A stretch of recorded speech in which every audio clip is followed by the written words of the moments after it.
السلام علیکم ورحمۃ اللہ وبرکاتہ۔ آج ہم پڑھیں گے سورہ بقرہ کا لفظی ترجمہ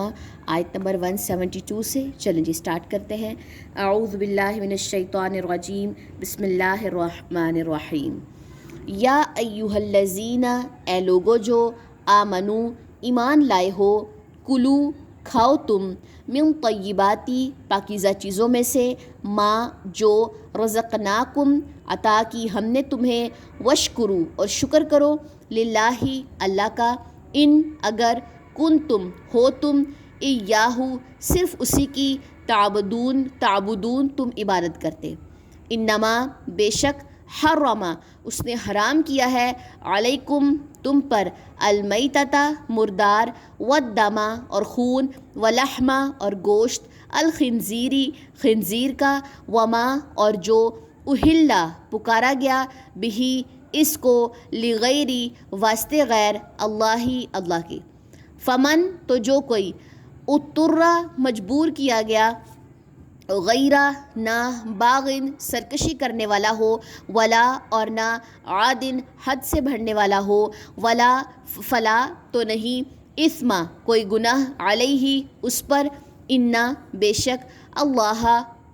اللہ غفور بہت بخشنے والا ہے، رحیم نہایت رحم کرنے والا ہے۔ ٹھیک ہے جی،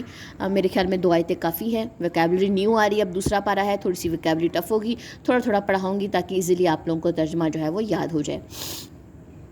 تو یہاں پہ کیا بات آ رہی ہے؟ اے لوگو جو ایمان لائے ہو، اب ایمان والوں کی بات ہے۔ کھاؤ تم پاکیزہ چیزوں میں سے جو عطا کی ہم نے تمہیں، اور شکر کرو اللہ کا، یعنی کہ کھانے کے بعد تم اللہ کا شکر ادا کرو۔ اگر ہو تم صرف اسی کی عبادت کرتے، پیچھے آپ کو یاد ہے نا کہ کافروں کی بات آ رہی تھی، تو یہاں پر مومنوں کی بات ہے، اور کہا گیا کہ اگر تم اسی کی عبادت کرتے ہو تو حلال کھاؤ، طیب کھاؤ اور اس کا شکر ادا کرو۔ بے شک اس نے حرام کیا ہے تم پر مردار، خون، گوشت خنزیر کا، اور جو پکارا گیا اس کو واسطے غیر اللہ کی، یعنی کہ ایسی قربانی جو اللہ کے علاوہ کسی اور کا نام لے کے دی گئی ہو۔ فار ایگزامپل صحابہ کا نام لے لیں، ابوبکر صدیق کا نام لے کے، علی کا نام لے کے، جیسے ساتھ میں یا علی لگاتے ہیں، یا فلانا پیر، یا فلانا ایسی قربانی اس کے نام، تو یہ سب کے سب چیزیں حرام ہیں۔ ٹھیک ہے، یہ چیزیں جو ہیں اپنے علم میں لے کر آئیں، ارد گرد اپنے علم میں ان کو بتائیں، لوگوں کو ان کے علم میں لے کر آئیں کہ اللہ کے نام کے علاوہ، اللہ اکبر جو تکبیر پڑھی جاتی ہے، اس کے علاوہ کسی اور کے نام کی قربانی منع ہے۔ ٹھیک ہے جی، قربانی کا میں نے نام لے لیا ہے، لیکن یہاں پہ بات آئی ہے کہ پکارا گیا اس کو واسطے غیر اللہ کے، کوئی ایسا جانور جو آپ قربان کرنا چاہ رہے ہیں، کچھ بھی۔ تو جو کوئی مجبور کیا گیا، یعنی کہ کسی کو مجبور کر دیا گیا حرام کھانے کے لیے، نہ سرکشی کرنے والا ہو اور نہ حد سے بڑھنے والا، یعنی کہ ایسا انسان جس کو حرام کھانے کے لیے مجبور کیا گیا ہو، وہ انسان نہ تو سرکشی کرے نہ حد سے بڑھنے والا ہو، اگر وہ حرام کھا لے تو اس پر کوئی گناہ نہیں ہوگا۔ ٹھیک ہے، جیسے فار ایگزامپل آپ کہیں پہ جنگل میں یا کسی ایسی جگہ میں پھنس جاتے ہیں، ٹھیک ہے، آپ کے پاس کھانے پینے کا سامان ختم، آپ برف میں پھنس جاتے ہیں، آپ کے پاس کھانے پینے کا سامان نہیں ہے، نہ تو آپ سرکشی کرنے والے ہیں نہ آپ حد سے بڑھنے والے ہیں، یعنی کہ آپ نہ تو شرک کی طرف ہے، نہ آپ واسطے غیر اللہ کے اس والی چیزوں والی سائڈ پہ ہے، نہ آپ خنزیر مطلب ان چیزوں کی سائڈ پہ نہیں ہے، آپ کے اندر یہ 2 برائیاں نہیں ہیں، نہ تو آپ حد سے بڑھنے والے ہیں، یعنی کہ آپ اتنا کھا لیں حرام۔ اب وہاں پہ آپ کو پتہ ہے کوئی مردار پڑا ہے، آپ نے اپنی جان بچانی ہے، تو آپ وہ مردار اتنا کھا سکتے ہیں جتنے میں آپ کی جان بچ سکے۔ اب آپ کسی ایسی جگہ پہ قید ہو چکے ہیں جیل میں کہ جہاں پہ آپ کو زبردستی شراب پلائی جا رہی ہے، اور آپ کے پاس کوئی اور چارہ نہیں ہے زندہ رہنے کے لیے، آپ کو مجبور کر دیا گیا، تو پھر کیا ہوگا؟ آپ حد سے بڑھ کے نہیں اس کو، مطلب کیا ہے کہ آپ صرف اپنی جان بچائیں گے۔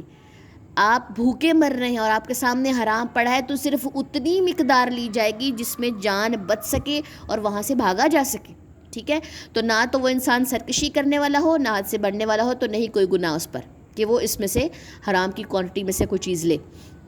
بے شک اللہ بہت بخشنے والا اور نہایت رحم کرنے والا، یعنی کہ اللہ تعالیٰ بخش دے گا، رحم کرے گا اس انسان پہ جس کو مجبور کیا گیا ہے۔ باقی یہ چیزیں جو ہیں یہ بتائی گئی ہیں کہ اگر حرام کی صورت میں کھایا گیا ہو تو وہ حد سے بڑھے نا، کہ آپ پیٹ بھر کے کھا لیں، شراب پیٹ بھر کے پی لیں،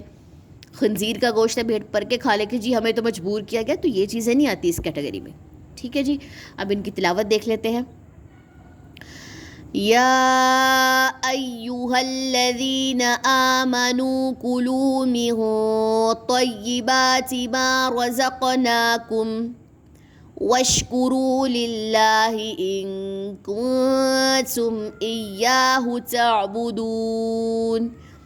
انما حرم علیکم المیتۃ والدم ولحم الخنزیر وما أهل به لغير الله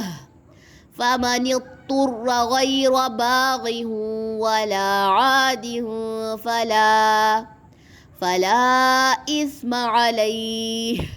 إن الله غفور رحيم